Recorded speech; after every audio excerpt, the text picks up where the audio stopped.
Okay, good. Okay, the Bradley presentation. So my mic's on, right, Manu?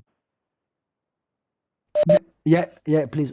Okay, okay, great. So thanks, Manu, and the entire steering committee for inviting me to be a part of this, and thanks also for the incredibly nice introduction at the beginning. I have to admit that I've been spending quite a lot of time with Frédéric's work. I'm editing a volume on forest history before European colonialism, and so you have fans in the English reading world.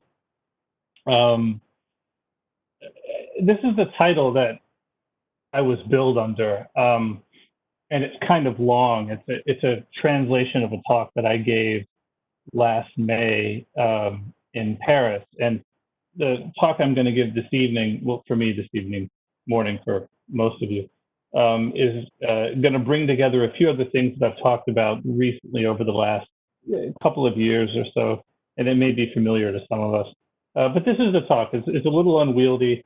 Environmental rule in the imperial mise en valeur in Vietnam during the Nguyen dynasty. It had a really nice snazzy title in French, Un destin à la terre, which was uh, which was a lot of fun.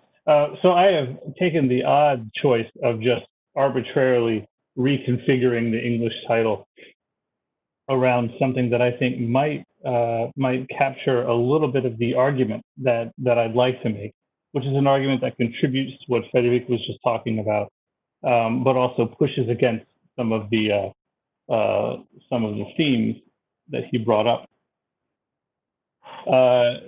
So the Vietnamese agrarian empire, there it is. Moving it away from the Nguyen dynasty, which would just be a description of the people in charge, I suppose, and moving it towards asking questions of the people in charge. And I think that there's a good reason to refer to this as an empire, or even better, as an imperial project. And I use this term project as a way of really interrogating some of the philosophical underpinnings of what I think we can describe as imperial environmental rule during the Nguyen period, which really has connections to things happening much earlier in Vietnamese history.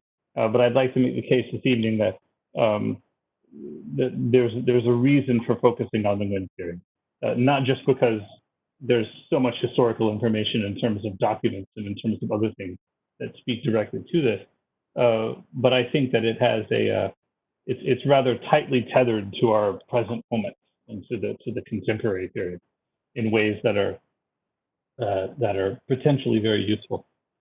There's a discussion that starts to happen in about the 1830s and the 1840s about the proper way to make order or the proper way to rule. And this is the term I have, the initial term, the classical Chinese term, is what is discussed in the Zhouban documents that are referring to territorial administration. And this is the Sino-Vietnamese or Vietnamese transliteration of that is Chi Tao, or how to Chi, I guess would be the best way to think about that.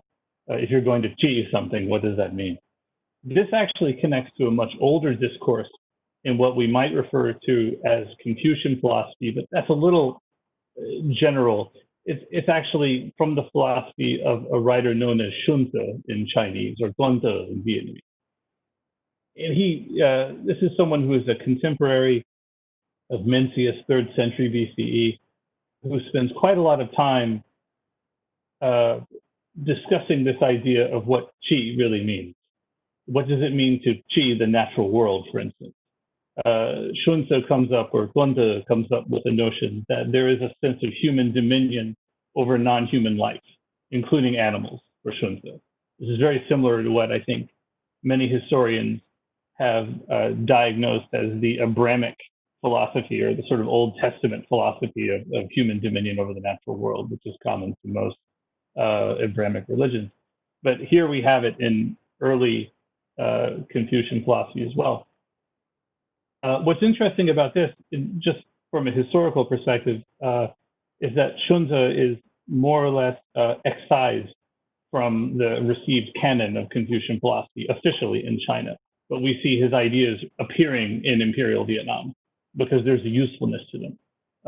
He was criticized for being associated with legalists. It's a little bit of inside information there. The other big idea that is discussed in the administrative discourse of Nguyen sources is virtuous governance, or duk jing. And this is virtue as a translation for duk is it's a little interesting because I think virtue actually works quite well if we take that to mean the understanding of virtue that we get in Machiavelli, for instance, which means to develop innate abilities, to be virtuoso, or to get your sort of rear happening. And this is really connected to what the Nguyen are attempting to do in the 1830s and 1840s, which I'll explain in some detail, which is to create a structure that channels the power of this sort of order. I hesitate to say emperor because I'm not sure if all officials would have identified it with the person of the emperor necessarily, but to channel this authority to all parts of the realm. And again, we're talking about the story that if you want to borrow Jim Scott's terms, the story that the state is telling itself. And I think as historians, particularly people investigating environmental questions as historians, it's important not to take this too seriously, but it's important to understand what the sort of story the state is telling itself is. So resource frontiers during the Nguyen. I think that there's a sense in which the understanding of particularly upland spaces in the 19th century takes on something very similar to what other, mostly anthropologists, some historians of Southeast Asia have described as resource frontiers. In other words, treating human subjects as well as natural objects as things within a theoretical frame that kind of makes the growth of state control necessary. And I think that there are two particular areas where we can see this in the late imperial period in Vietnam. The first is in the Northwest. If you look at the map, I'll just move my cursor over this Northwest corner area, which today has 4 or 5 different provinces. From 1831 to the end of the Nguyen period, it's known as the province of Hung Hoa, and I'll talk a little bit about that in just a moment. And the other kind of resource frontier area I see is down here in the contemporary Tây Nguyen area or Central Highlands area, perhaps even as far north as Andrew Hardy's favorite province of Quang Ngai. So I think that there's something very interesting happening in the imperial period. I think it informs the colonial period actually, which is another part of the project that I'm working on. But I think it's important for us to understand what's happening earlier. And one of the things that's happening is that the way that space is being understood and the way that space is being drawn begins to become very, very articulate during the 19th century, prior to European colonial rule. This is a reproduction of a 16th century map of northern Vietnam. And this demonstrates, this is just a representation of the territory that included this place name of Hung Hoa. It wasn't a province yet, because the term province had not really been standardized. But I only include this to show that it's actually rather vague. There's just mentions of the different territorial divisions on one part of the map, and then there's just indications of mountains and rivers on the other. And if you move past this, again, this is a reproduction of a Lei era map.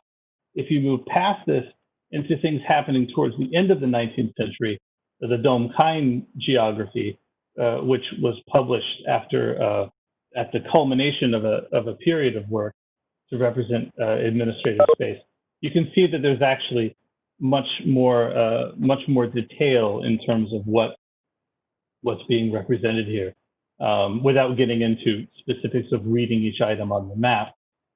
It's a much more articulated form of administration.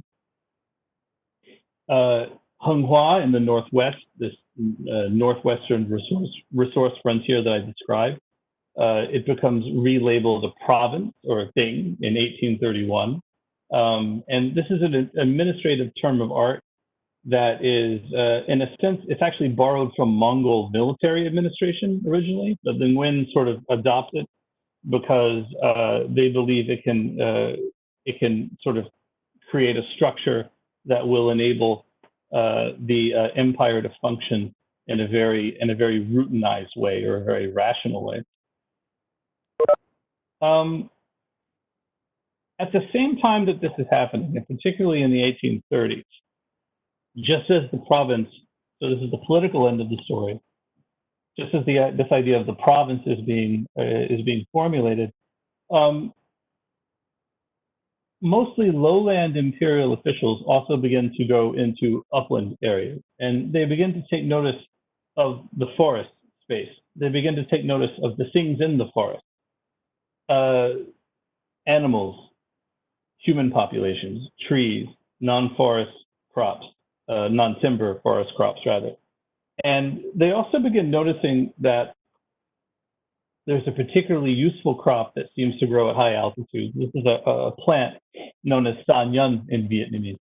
And there's a variety of different Latin binomes for this plant, because the sort of one-to-one correlation hasn't quite been fully worked out. But this is a species of a plant that is related to a variety of things associated with cardamom. Some people would loosely associate it with ginger species as well in terms of its medical application. And in fact, in the 1820s, just as Vietnamese imperial officials are noticing this particular kind of cardamom that's available in the mountains and that people seem to have been cultivating for some time, this is a couple of decades before John Crawford's travel logs will notice the same species of cardamom, which he referred to as bastard cardamom or Javanese cardamom, which was cheaper than the kind of cardamom grown in Kerala. But I guess the point I want to make about this, without getting too much in the weeds or too much in the cardamom about it, is that it's not just that it's being noticed by imperial officials, they're tracking the price of it at local markets. And they're taking note of how people determine the value of a particular cardamom plant. The usefulness of this plant, it actually goes back to Tang Dynasty medical manuals, where they describe how this particular form of cardamom can be used to soothe intestinal distress. In fact, this is still a use for this plant today. It's currently planted and cultivated in China and in Vietnam.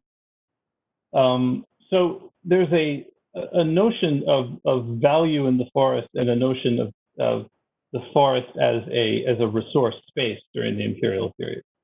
And this continues today. This is an image from 2018 from a newspaper story claiming that this is that the sa nhân helps people out of poverty, helps them get out of poverty, provides them and I guess the unspoken subtext here, and since we're recording, the unspoken subtext here is that it's a legal crop that can help them out of poverty, something that is able to be cultivated.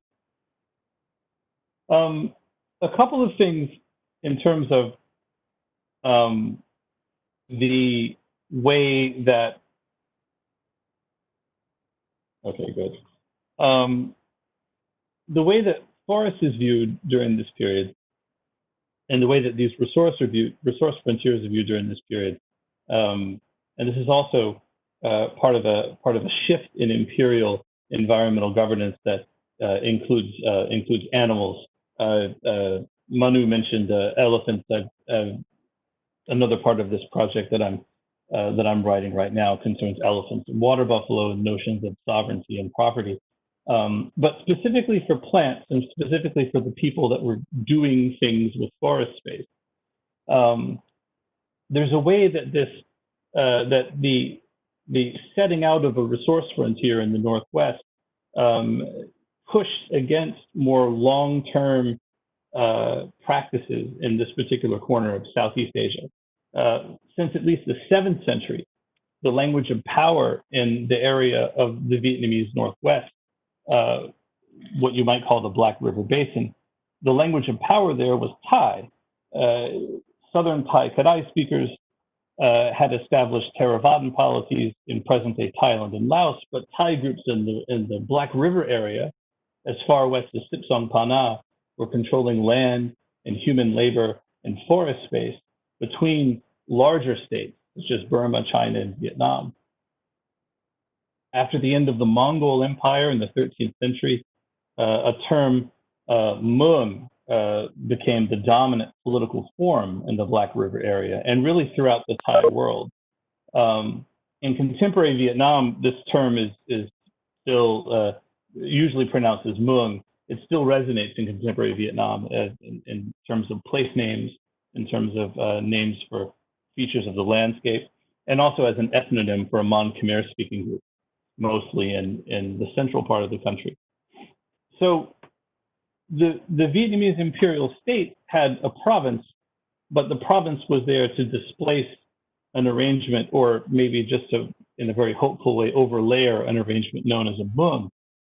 The Mueang was an ordering concept that structured space, and it existed in a dichotomous relationship with the term Pa, literally meaning forest. So there's a binary at work. There's a dichotomous relationship at work, similar to civilized and uncivilized binary that has become such an established part of Vietnamese imperial rhetoric. Mueang and Pa were spatial settings for people who exhibited different degrees of so-called civilized behavior. Sometimes this is referred to in contemporary Thai studies, this could be referred to as Thai Ka, or Ka being the opposite of civilized expectation. So this late 19th century geography also describes the different types of people that are living within the resource frontier, in addition to the kinds of plants that are grown there and the kinds of trees that are harvested out of the forest. It gives some attention to the people who are there as well. And we know also that there's a little bit of confusion in the textual record about some of this stuff, which I'll explain very briefly. So there's a term in Thai languages called "jiao," which is usually used as a term of authority for someone, and sometimes it's transcribed in classical Chinese with the term "zhou," pronounced in Vietnamese as "zhou," which means county or unit of administration.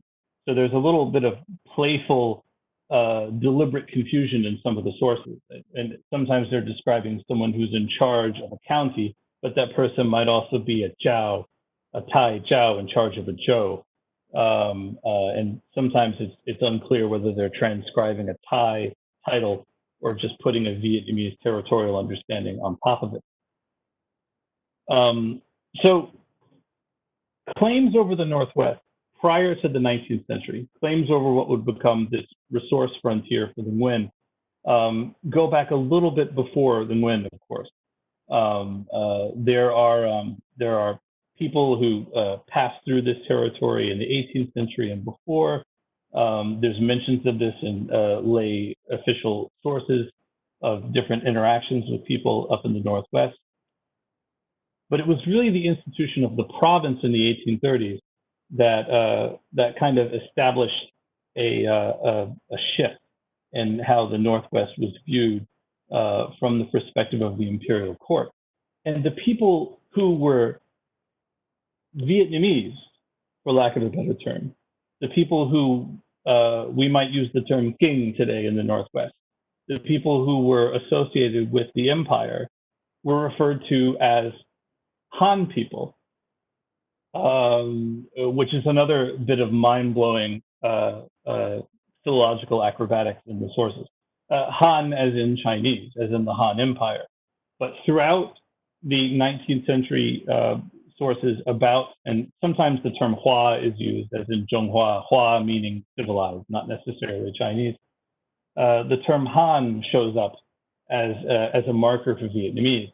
Other people living in the Northwest usually get described as either To, a term that French ethnographers rendered as indigène, or Num, people who had an ancestral connection to Num Chigao, a very early Thai political leader. Other sources from the 19th century will group To and Num together as Thai, and they'll actually use this classical Chinese term, which is read as Thai in modern Vietnamese. Muong is also referred to in some ethnographic sources describing officials traveling through the Northwest, although in all of the official imperial geographies, there is no Muong in the Northwest. It's all a province, and they're all counties. So Thai space and sort of Thai modalities of environmental governance are cast aside.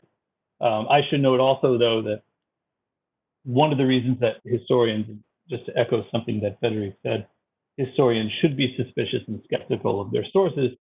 If you just stick with certain imperial sources about the Northwest, particularly the Chopan or the Tukluk or court histories even, you'll get the impression that there was a complete conquest of this area of Southeast Asia by the Vietnamese Empire, and that Vietnamese civilization was imposed there.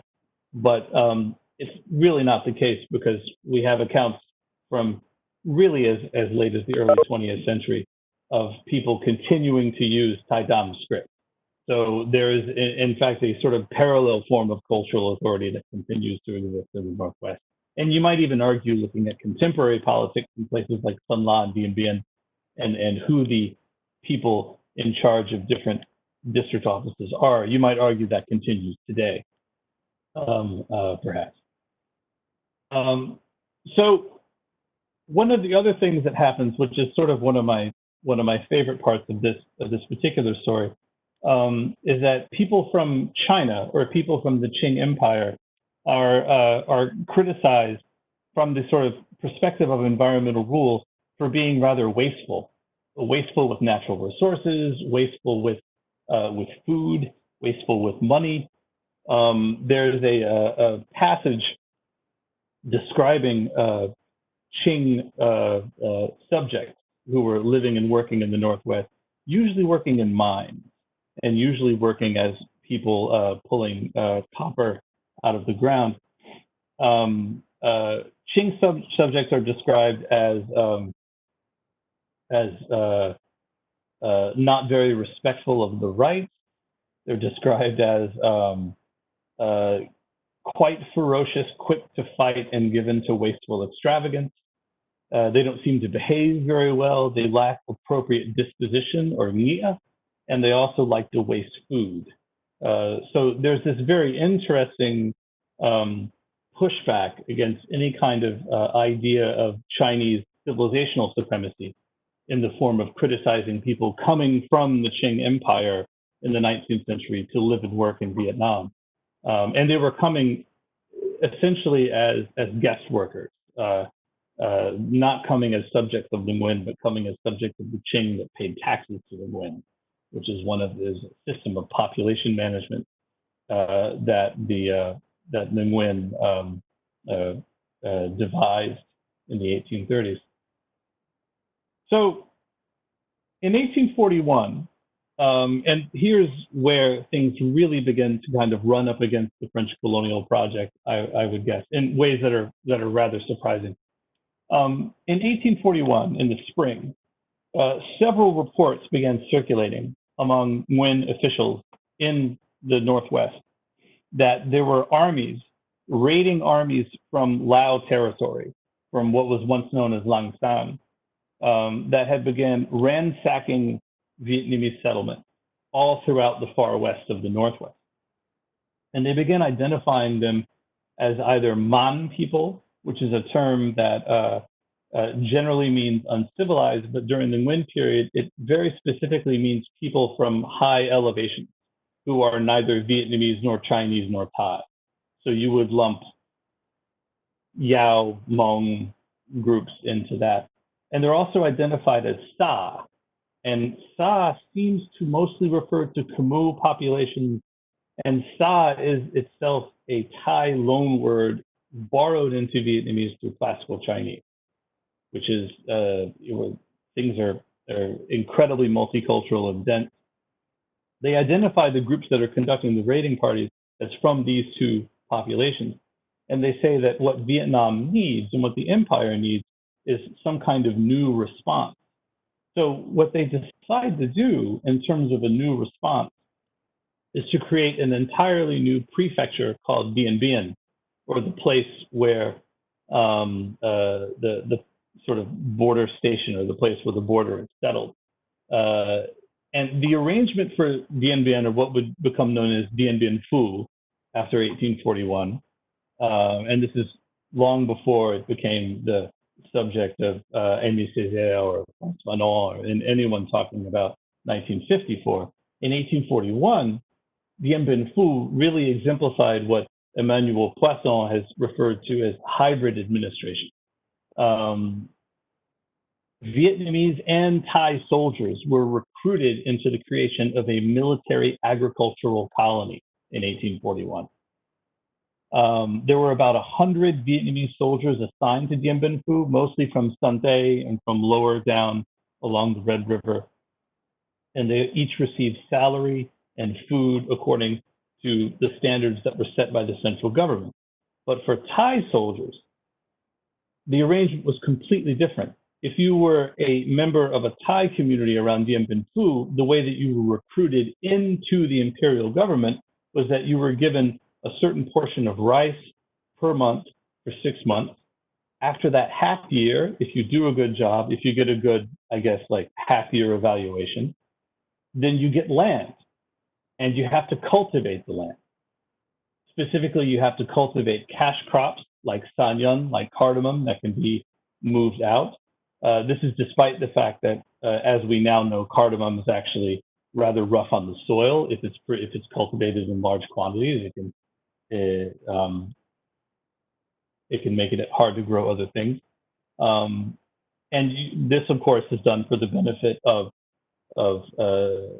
strengthening the sedentary Vietnamese empire. So this policy, this military colonial policy on behalf of Nguyen, really paved the path to sedentary agriculture as payment for service to the empire. And it drew non-Vietnamese forces, Thai forces, into a project to cultivate land and make taxable subjects high in the mountains. They also began encouraging migration from lowland areas up into the northwest, up into the area around Dien Bien. In fact, this led to a minor crisis about 5 years later, when there was so much positive response that the imperial government began a policy of forcing people to register as either people who were Sa, or people who were of the commune or the unit, or people who were Ngoại Tịch Dân, or people who are off the register. So there's an interesting way that the population is being tracked, or at least claimed to being tracked in the 1840s. Forests, in addition to providing cardamom, of course, provide trees. And in the Northwest, as in the Central Highlands, harvesters, merchants, and imperial authorities prized sappanwood, mostly for medicinal purposes, conifers for lumber. And we can see that there's a demand for lumber in certain areas where there also happens to exist violent resistance to the political reforms of the 1830s. This actually leads to a very weird event in the 1840s, when the Vietnamese imperial government is forced to actually hire Chinese merchants to import timber from southern China, because their supply lines in Quang Ngai in 1845 are proving too difficult to actually move trees out of the forest that they supposedly control. So we can see, within the forest, we can see the limits of Vietnamese imperial environmental rule, as well as the sort of more far-reaching aspirations thereof. I should note also that this question of Han-ness, or this question of labels for Vietnamese communities, particularly in the Northwest, this isn't. I think it's very tempting to see this as a revision of a civilized and uncivilized binary, or as some kind of exclusionary category. But within the sources, and depending upon how seriously we want to take them is another question, but the rhetoric within the sources does leave open the possibility of people becoming Vietnamese. In fact, there's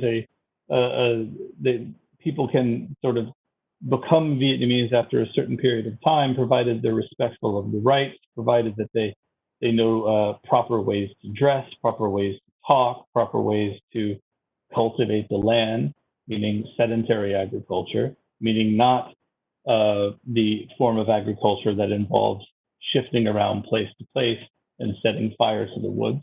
So again, there's a pre-colonial lineage to the demonization of Sweden and the demonization of so-called slash and burn agriculture. And in fact, this probably goes back, in a sense, goes back to questions of what do we mean by a political state, and what do we mean by a political project, and what do we mean by environmental governance, which I hopefully this seminar series can explore with increasing depth. In general, I think that the contours of the imperial mise en valeur during the Nguyen period, of the ways in which Qing or trying to find a way to govern or rule the natural world, and trying to find a way to condition certain outcomes for human behavior as well as other forms of life. If we're able to take this seriously as historians, but as social scientists or as people engaged in policy work, it can help us to do a number of things. It can help us provincialize Eurocentric, or I may even say Euro-American centric discourses of development and environmental management. Federic already mentioned that in a sense, ideas of sustainability or even environmental history owe a great deal to North America, for better or for worse. And one of the insights of changes in the land of this landmark study by William Cronin is that the assumption that the pristine virgin forest was what awaited people from Europe that arrived in North America is really just it's a way of negating forms of land management, forms of relating to the natural world that had been existing for quite some time before white people arrived. And I think that if we take a serious look at something like Sanyan or cardamom up in the forests of the Northwest, we can see that these aren't accidents, or these are evidence of forms of environmental management that were just unrecognizable to a philosophy of environmental management that prized sedentary agriculture, or one that prized the establishment of military agricultural colonies. We can also see how the commercialization of the forest in Vietnam and perhaps elsewhere was not a consequence of European colonial rule, but we can see periods of commercialization that stretch back further into the Southeast Asian past by looking at where cardamom was traded once it left the Vietnamese uplands.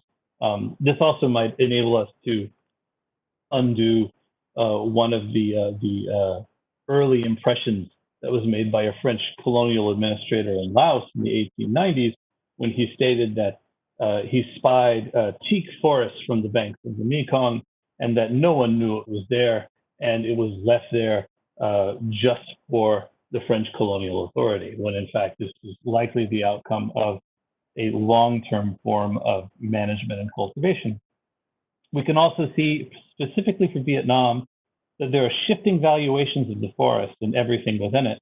and that these were salient features of several imperial states, and that the changes during the Nguyen really marked the beginning of a modern Vietnamese environmental sensibility when it comes to understanding the relationship between different forms of life. Um, and I think if we can sort of see this, we might see that this idea of a state climbing hills or the environmental gaze of the state looking upwards is something that has a history that goes back long before French colonial rule. So to wrap up, an examination of imperial environmental rule grounds the challenge that speaks to scholars in Southeast Asia and probably elsewhere. There are practical implications within the distant past, specifically decoupling development from related questions and questions related to development, decoupling those from French colonial rule, and also decoupling those from the post-war shadow of French colonial rule, meaning Rousseauian modernization theory, which I would say is the antecedent of contemporary neoliberalism. Pushing environmental rule deeper into the Vietnamese past enables a longer view of environmental intimacies, a view that will frame a critical cosmopolitan approach to development in Southeast Asia, and one that allows us to listen to the long-term resonance of the imperial project, especially for environmental approaches in contemporary multicultural Vietnam.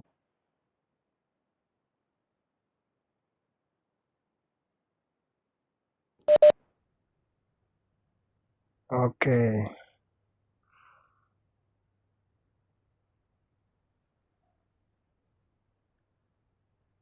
Stop sharing.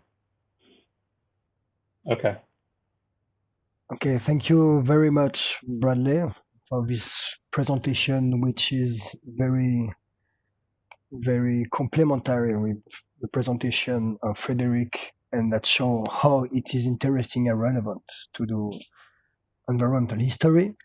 And Liam, is it okay for you? I know you had some problem for the connection, but if you want to share some ideas and discuss what we just heard, you have the floor.